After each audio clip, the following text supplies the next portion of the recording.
the industry is not against taxation by principle or by dogma.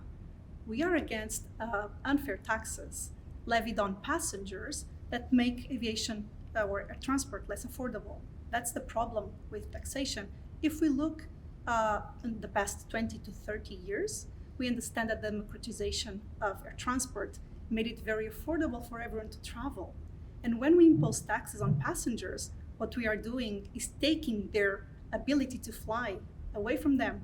And when the governments come and tax passengers, usually the airlines are just mere collectors, and this value is transferred from the citizen to the governments. And there is no justification for this, because these taxes don't bring any value to the passenger, to aviation, or to the economy. And this is why IATA makes a close scrutiny of all the governmental initiatives on taxation to ensure that we have fair taxation being applied and not unfair taxation that remove the ability of passengers to travel. The straightforward answer is no. Actually, green taxation or environmental taxes are the least effective ways to address the sustainability problem on aviation. So to give you a bit of context, aviation is responsible for circa 2% of the CO2 emissions worldwide, and we have committed collectively to address this issue and to become carbon neutral by 2050. But this requires a massive investment from the airlines, and the fact that governments keep posing these taxes on aviation removes the ability of the airlines themselves to invest in new fleet, for instance, or to use this money to buy sustainable aviation fuels. And also there is another aspect which is very important in this discussion.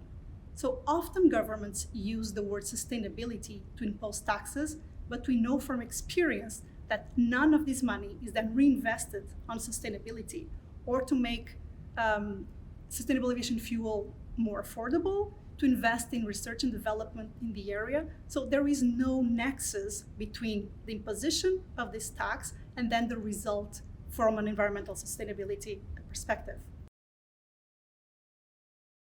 We have, let's say, three ways of supporting the member airlines. The first one is directly with the airlines. We provide them the best practices, the best policy guide we have, and we monitor all the initiatives, the policy initiatives on taxation. So we look at all jurisdictions around the globe to monitor those initiatives and to see the harms that they bring for each jurisdiction and the impact on the airlines. So we provide this continuous assistance to the airlines. We advocate with the tax authorities, with the finance ministers, to try to understand the motive, the rationale behind the taxation when there is one.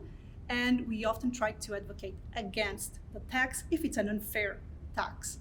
And the third route, the third way of interaction with the governments is when there is no possibility to remove the tax, to just ensure that the implementation is done in the most cost-effective way. Because on top of the financial burden, we don't want to add an administrative or bureaucratic burden to the airlines to comply with the recollection of this taxation.